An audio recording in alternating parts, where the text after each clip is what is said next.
Greetings, Sensei Lewis here, once again. Here to talk about another topic that I think needs to be addressed. And that is this, I'm sure everybody's been seeing it, the videos have been going around, have been going viral.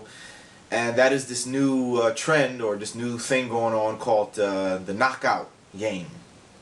I'm sure many of you have seen the news reports. You may have seen some of the videos of the actual footage of these guys, these kids doing this knockout thing on YouTube. And so, you know, I wanted to speak on it, like I spoke on the bullying thing. I mean, you know, first of all, it's quite sad. I mean, from the videos that I've seen when they had the news reports on it, and they interviewed not necessarily the kids who were doing the actual knockout game, but kids who I guess knew of this this thing. What is knockout?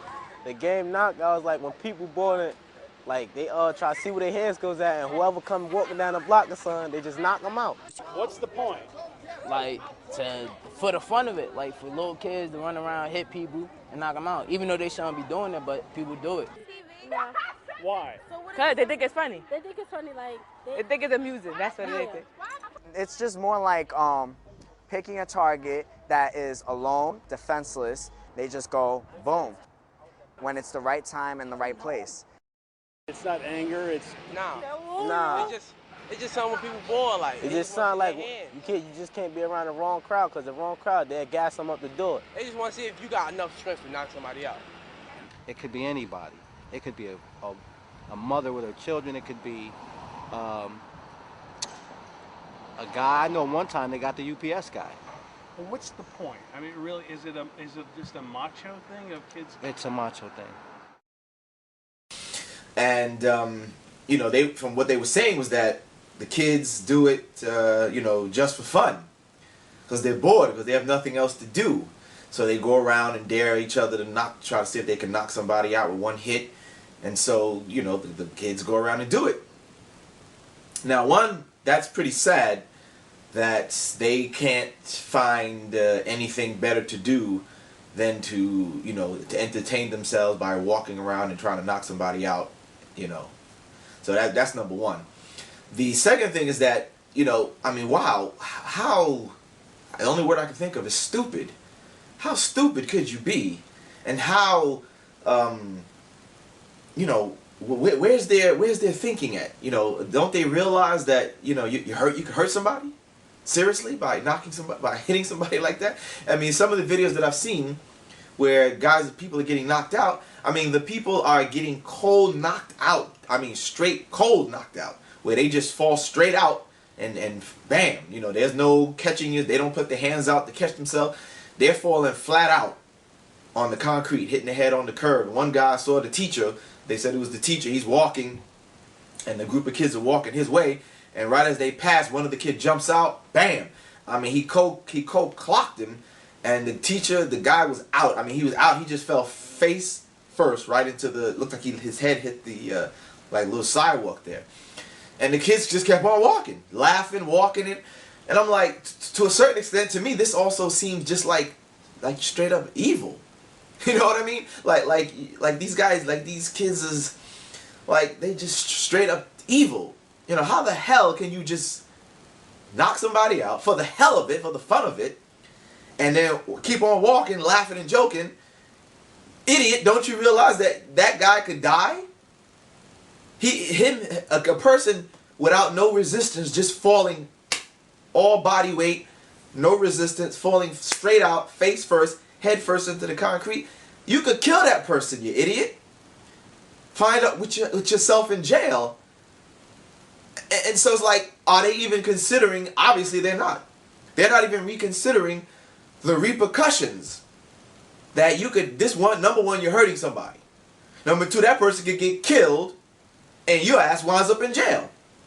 Or at the least, the person is seriously injured and you still find yourself in trouble. You can still go to jail for that, for assaulting a person. Or your parents may have to be sued for medical expenses and you know, doctor bills and things of that nature. You see what I'm saying? So, you know, it's like, obviously they're not even thinking. So there's no even need to ask that question. It's clear that these kids are not thinking about what they're doing. And so this is what I've been saying and what we've been saying in our other martial art videos. That, you know, like the video I just put out, Survival of the Fittest, the techniques. By the way, it's on sale right now. You can get that, right? Survival of the Fittest, brutal defense techniques. And as you saw the promo for it, it starts off by talking about there's a war going on outside. No one is safe from it. No one is safe from it. There is a war going on outside. Not that kind of war like going on in Iraq, Afghanistan.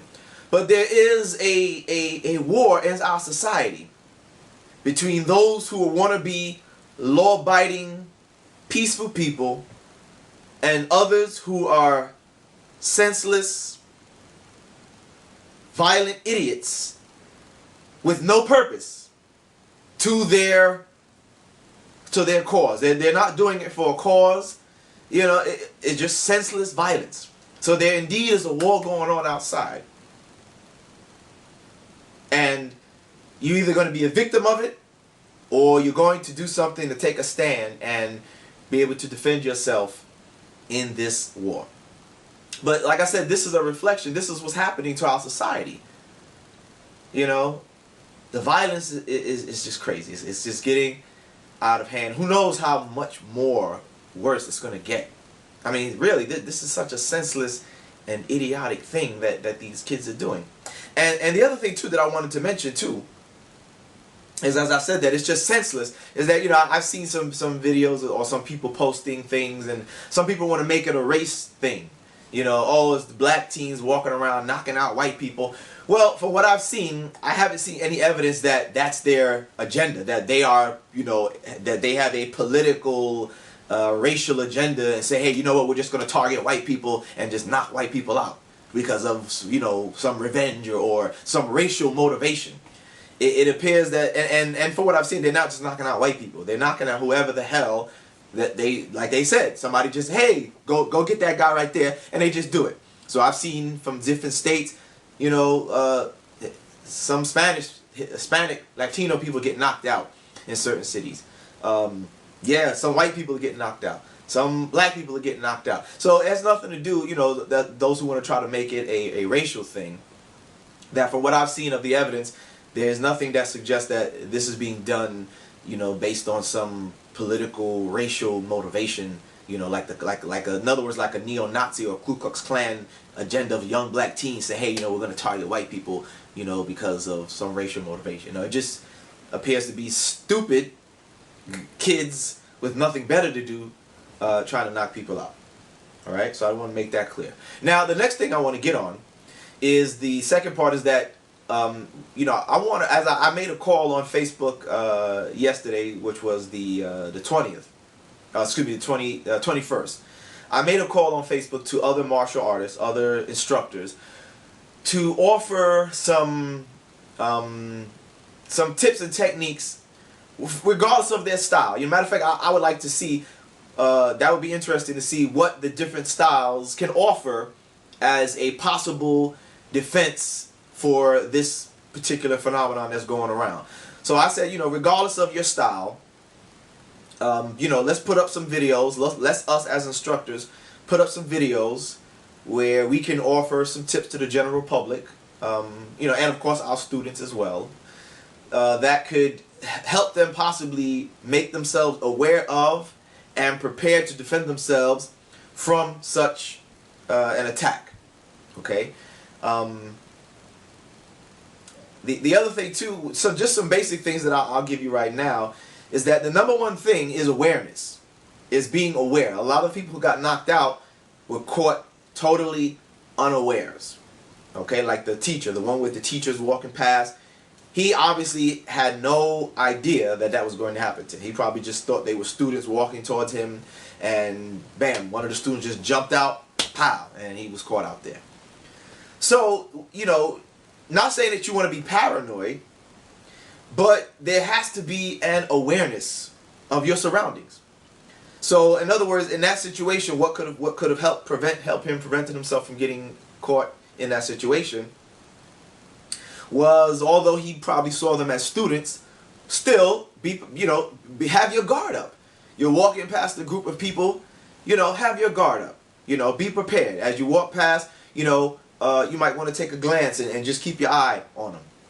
Tell yourself, just be prepared. Hey, be prepared for anything.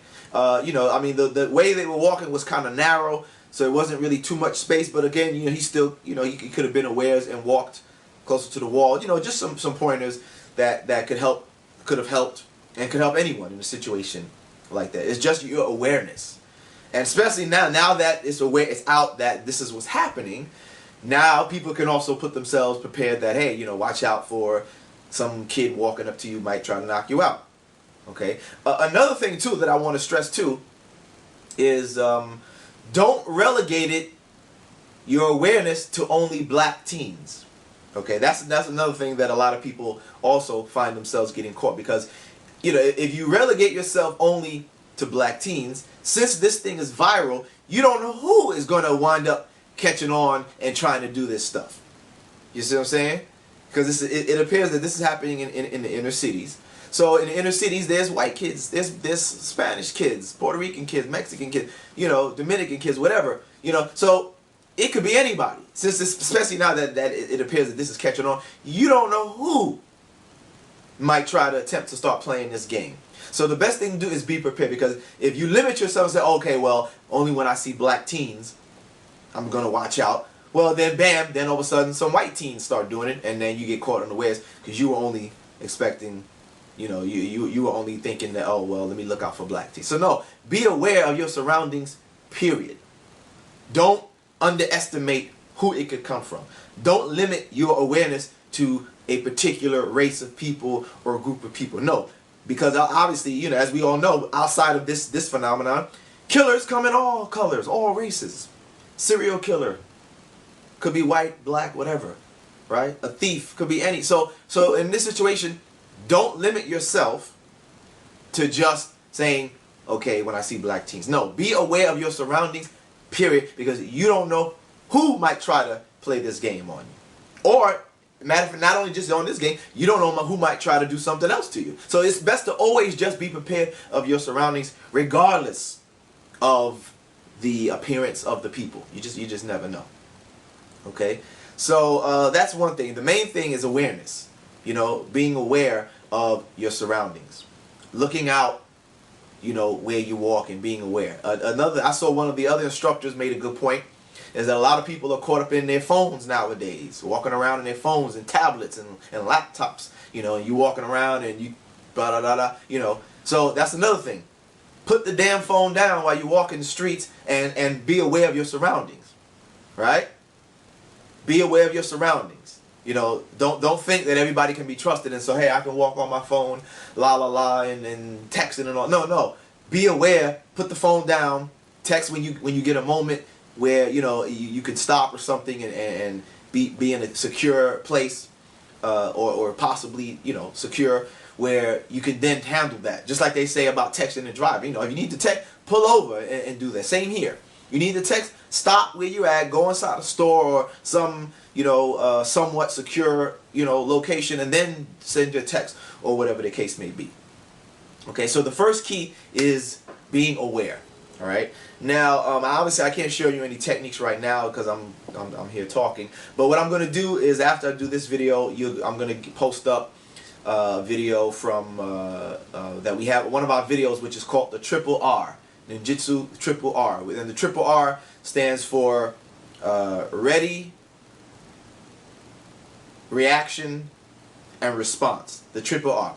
In other words, being ready, being in a state of readiness, which is your awareness, being aware of your surroundings. Don't drop your guard and think that everything is always going to be fine and well. Not saying being paranoid, but being in a state of readiness. Especially, now if you're someplace that nobody's there, well, that's different. But the moment you start seeing another person, even if it's just one person, put your awareness up. Get in a state of readiness until you see that there's no threat. Okay. The next thing, if there is a threat, you need your reaction, right? These people had no reaction because they were caught totally unaware. So in other words, being aware will lead to your reaction, because you'll be aware and you'll be able, if something does happen, you'll be able to react to, you know, what happened. And the reaction is, you know, putting up a block, ducking, throwing your hands up to cover yourself. You might move out the way. So that's your reaction, right? If you're not ready or aware, you can't react because you're just going to get caught like these people are getting caught totally, off guard. So having your awareness, when you're aware, if something does jump off, you can react. You can throw your hands up, you can duck, you dodge it, you know, whatever the case may be. And then the third part is your response. Because obviously there's a threat and you threw your hands up, you blocked, you ducked, you dodged, or whatever, you can now respond to the threat and defend yourself against further attack, further harm. All right? So just wanted to talk about that, you know, and just give people an awareness about it. And as again, I'm calling on any martial arts any martial arts instructors out there, regardless of your style.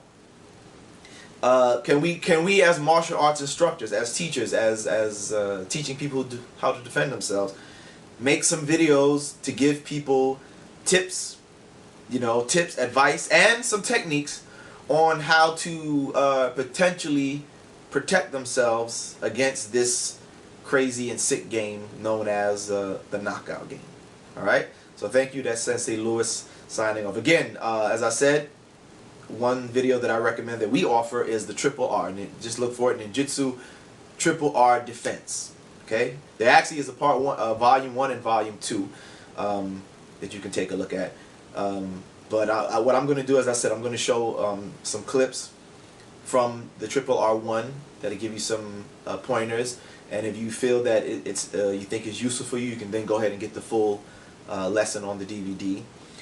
When I get a chance, I'm going to see if I can make some small video tips with one of my students. All right.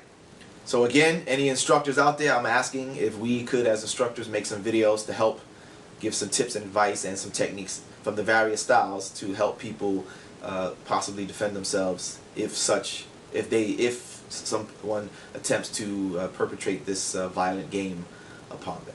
All right, thank you. Sensei Lewis signing off.